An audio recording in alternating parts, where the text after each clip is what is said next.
everyone, I'm Chelsea White of Chelsweets, and today we're making a chocolate lava inspired cake.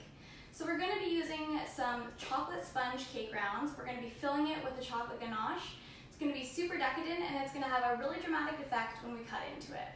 So I'm going to go ahead and zoom in now so you guys can see exactly what I'm doing as I create this cake.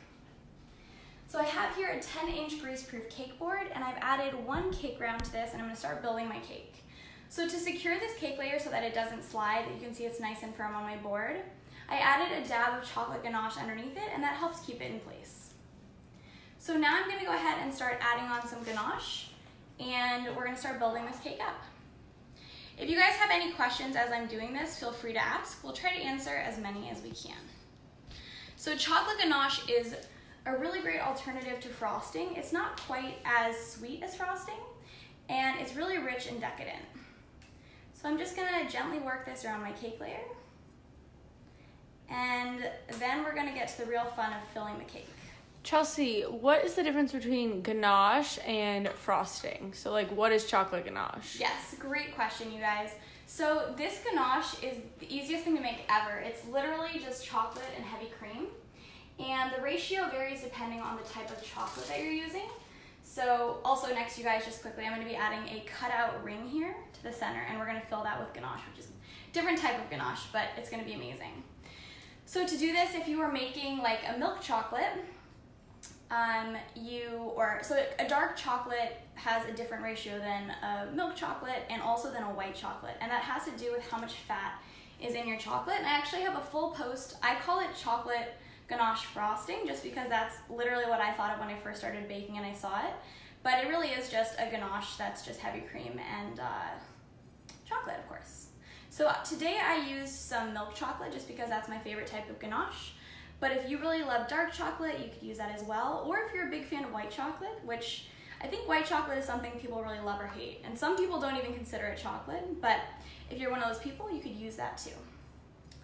So I've created a nice little cavity for us now, and I have some ganache here. So you can see that this ganache is quite a bit thicker. This is also just chocolate and heavy cream, but it's heated right now and it's much thinner. So it's gonna be the perfect filling for our cake. I'm gonna scooch this over a little bit just to get it nice and centered. So now the real challenge is to see if I can pour this into the cake without spilling it everywhere. The moment of truth. So you can see it's super velvety, super rich. It's gonna taste amazing when we cut in. So I'm just filling up that cavity to the top there. We're gonna have a lot of leftover ganache for later. Sarah. Is the ganache room temperature the one that you did? Yes. On the outside? Yep, so the ganache that is in the piping bag that I'm using is at room temperature. And you heat it up to make it, but then you let it sit for a few hours to get back down to room temperature and to cool off. And then it gets to that really great consistency. So now I'm just gonna add some ganache around the cake to help lock it in, kind of almost as a crumb coat here, and smooth out the overhanging bits, and then we're going to get to the really fun part of covering it fully. Anthony wants to know, do you ever do traveling demonstrations? I don't right now because I work full-time in finance on top of baking, in corporate finance, so that's not something I do right now, but maybe one day down the road, who knows. All right, so now that we've kind of smoothed in all those crumbs, we're gonna add a second thicker layer of ganache here. But if you guys do wanna see more in-depth tutorials, just because live streams are always so quick and kind of on the fly, you can head over to my YouTube channel, which is called Chelsweets Bakery, and I cover a lot of things in depth. So if you have any questions about baking basics or frosting or anything like that, I cover all of it there, so you can head over there and check it out. So I'm now adding a second thicker layer of frosting to this cake. And this weekend when I was making it, I actually trimmed the sides a little bit to make it tapered like a real chocolate lava cake, which was really fun. But since today we're not in a rush, but I want to keep the process moving quickly, and trimming cakes gets really messy with crumbs and everything, so we're just gonna frost it in kind of a more traditional cake shape today. So I'm now gonna smooth out the sides here and just work the frosting around.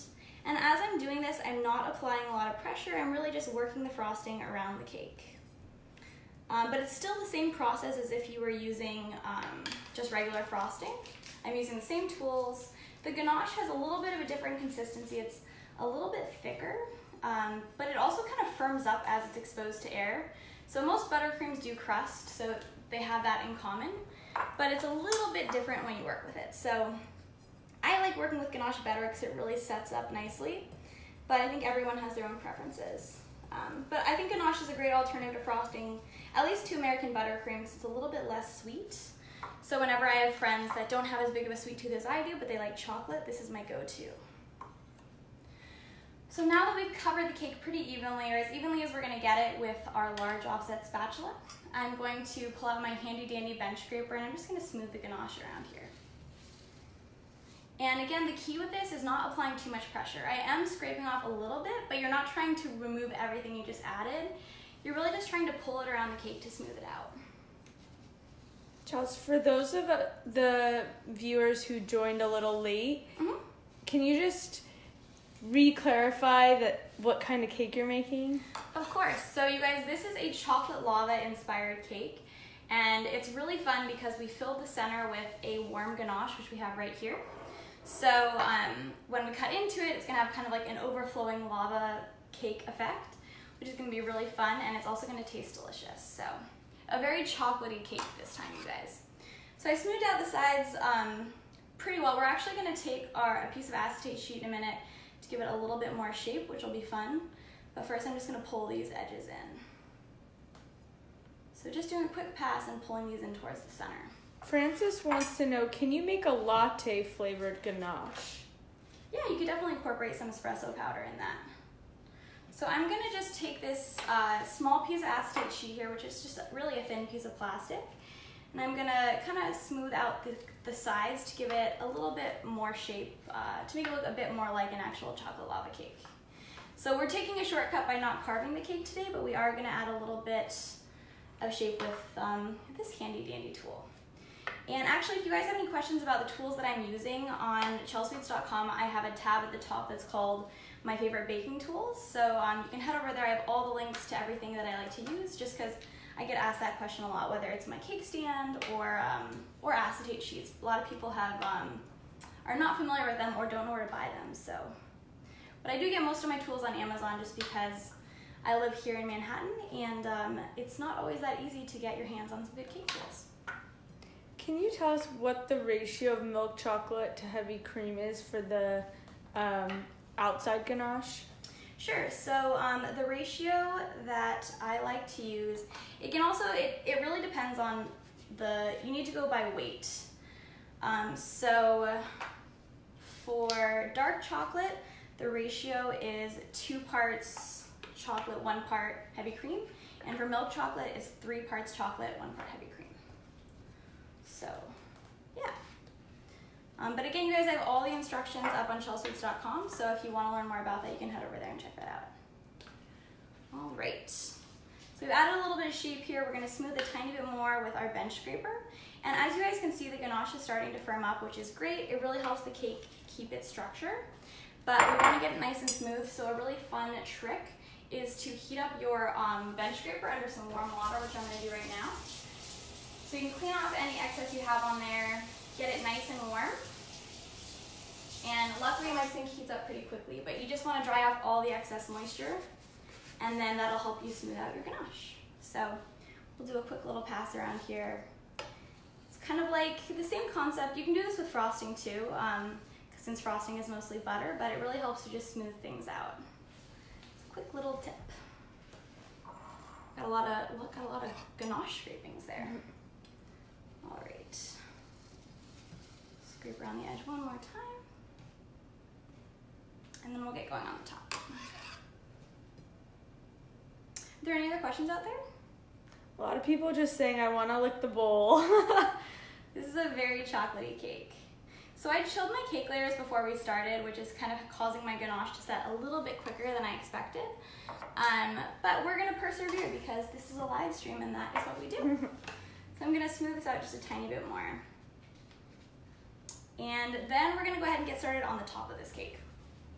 So to decorate it, I really wanted it to look just like an actual lava cake. So have a little bit of powdered sugar in here that I'm just gonna sprinkle on the top. Let's see if I can do this. Yes. So if you have any imperfections on the top, not to worry, that's what the powdered sugar is for.